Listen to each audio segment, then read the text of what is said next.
Now, in this edition of Let's Talk Some Star Wars, we'll be taking a look at the results of and your comments from the poll that asked the question, what rating would you give Episode 3 Revenge of the Sith? We'll also compare it to the other 3 movies we've done thus far and see what place it falls into.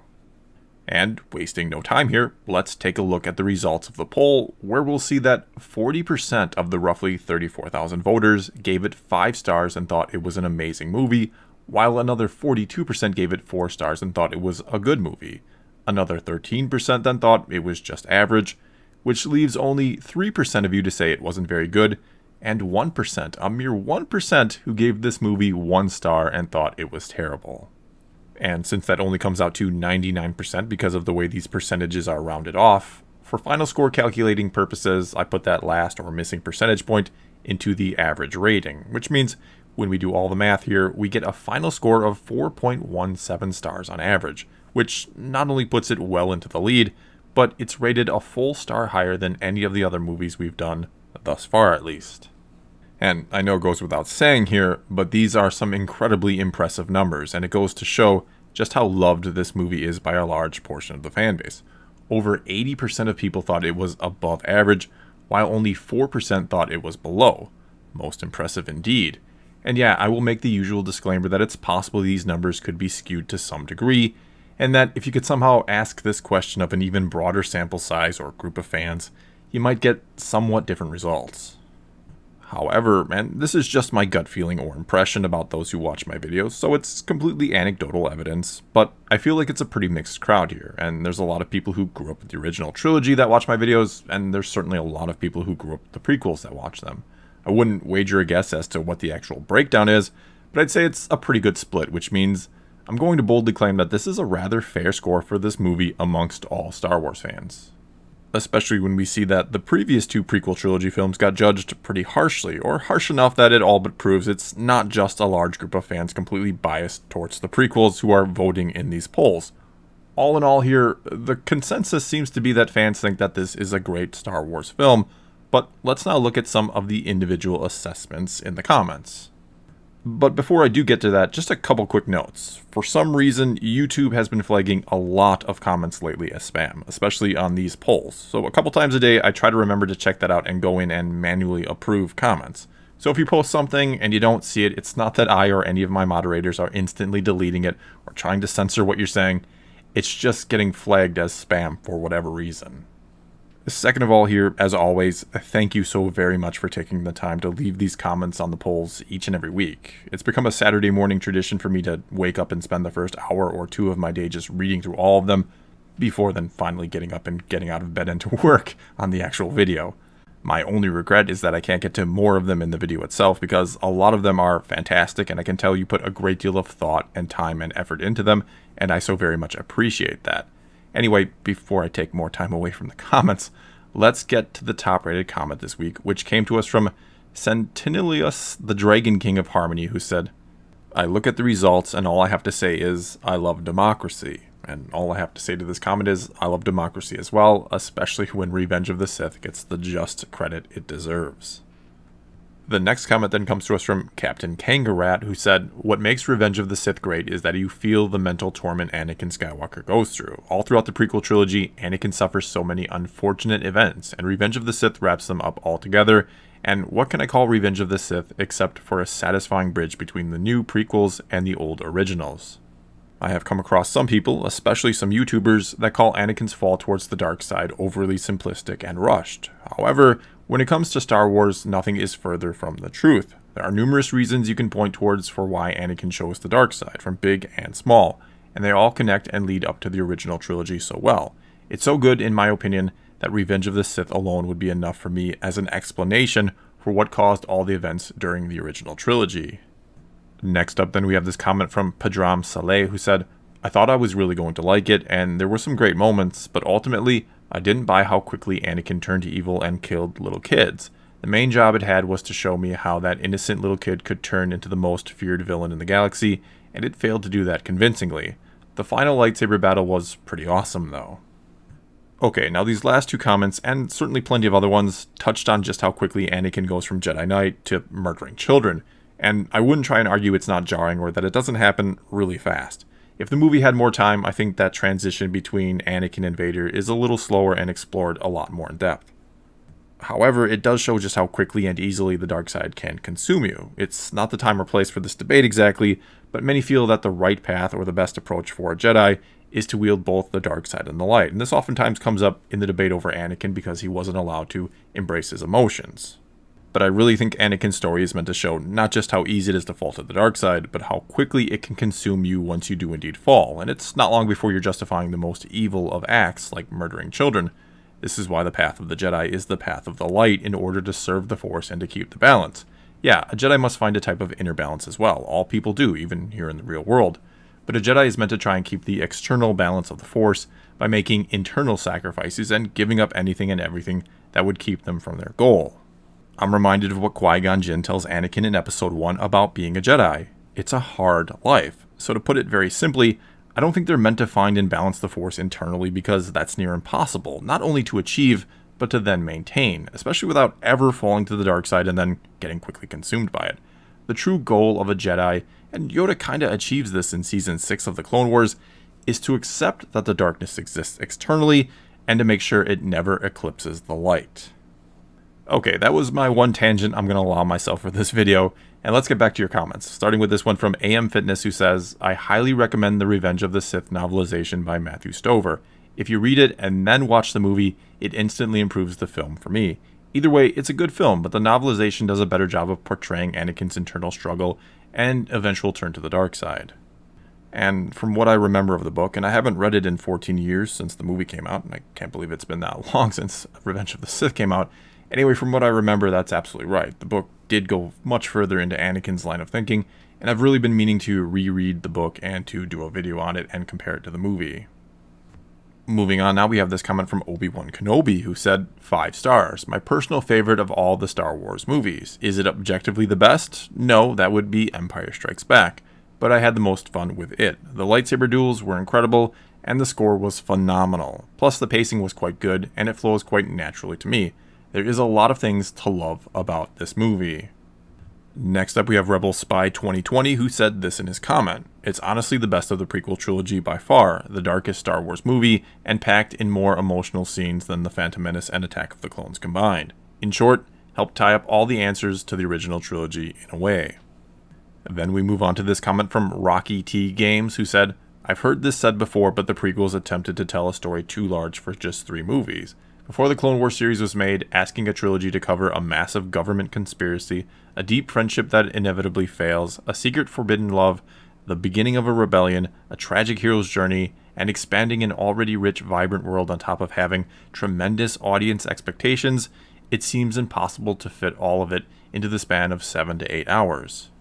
Yet George Lucas did it, and the movies got ragged on for dialogue and new attempts at interesting characters. But that same story was put into much finer details in the Clone Wars, and many consider that show to be the best piece of Star Wars media to date. Out of 42 years of content, that is no small feat. And I do agree here. The prequels on their own are a great story in thought or in concept, but not well executed at all points in the movies. I've said before in videos that, yeah, it's too big of a story for just 3 films to try and cover, but it was still impressive in many ways nonetheless, even if it didn't succeed in every possible way. When you then factor in the Clone Wars animated series and iron out some of the flaws or wrinkles with the movies, it becomes an even more impressive feat of storytelling overall. Okay, now on to this comment from Tyler Shepard, who said, It's a great movie, the only Star Wars I had an emotional response to. The lightsaber battle at the end was the best. The music was the best out of any other Star Wars, and it did a beautiful job setting up the original trilogy. 5 stars, and it is still my favorite Star Wars film and one of my favorite movies of all time.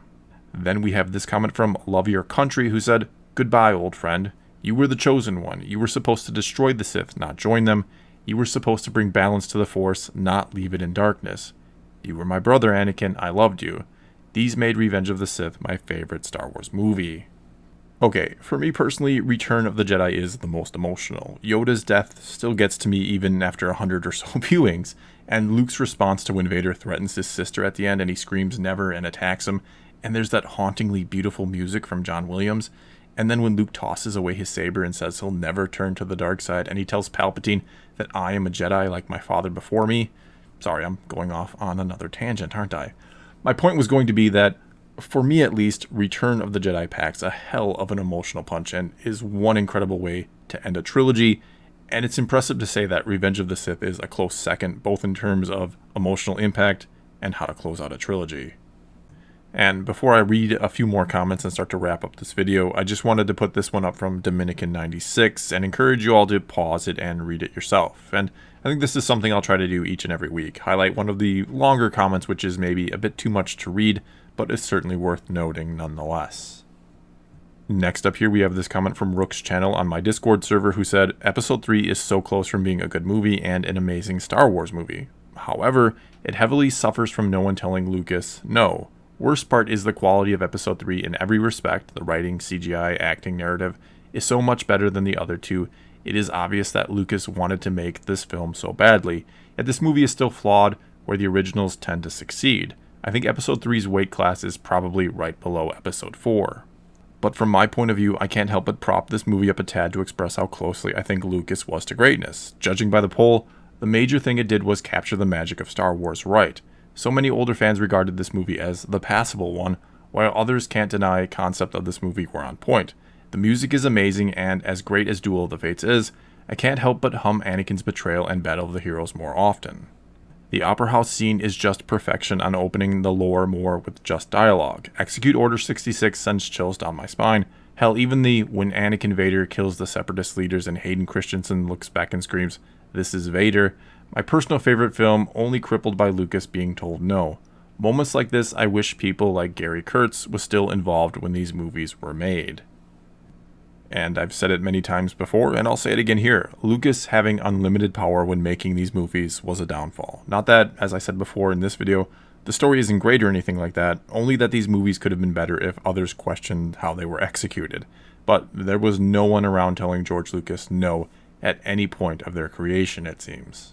Next up, we have this comment from Night Trek who said, Revenge of the Sith is the crowning jewel of the prequel trilogy. The action is awesome, the plot is masterfully crafted, and Jar Jar has no spoken lines. What's not to love?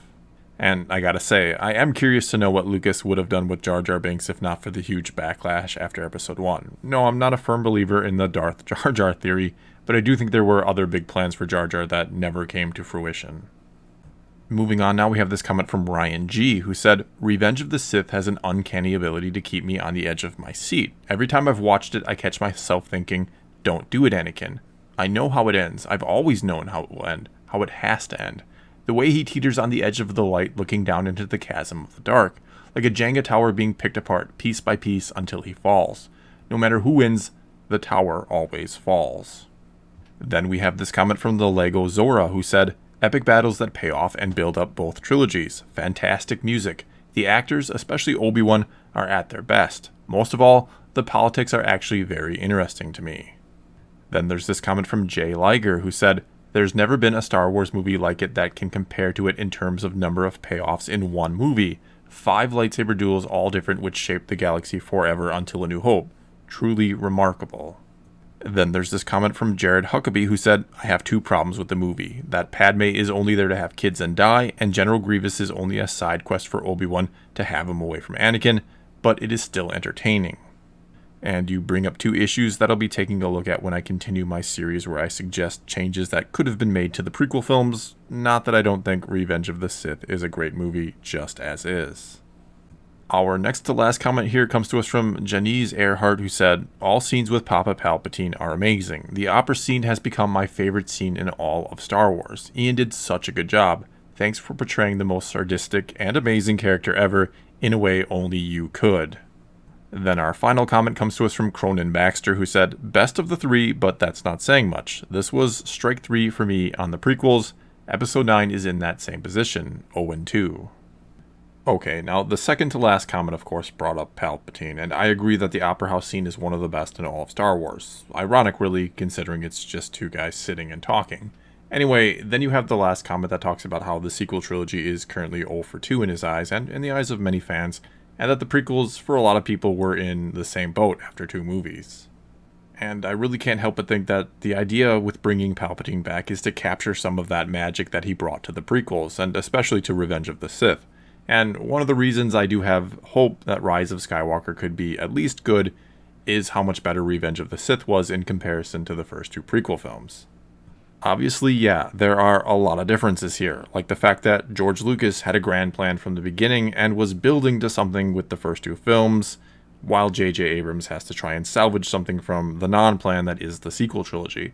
But the massive success of Revenge of the Sith does, again, offer me some hope. And say what you will about them bringing back Palpatine. Call it a cheap ploy if you want to, and I won't disagree with you. But it will be great to see Ian McDiarmid play Palpatine again, as long as we actually do get to see that. He was certainly one of the highlights of the prequels for me, and I look forward to, hopefully, seeing him again in The Rise of Skywalker.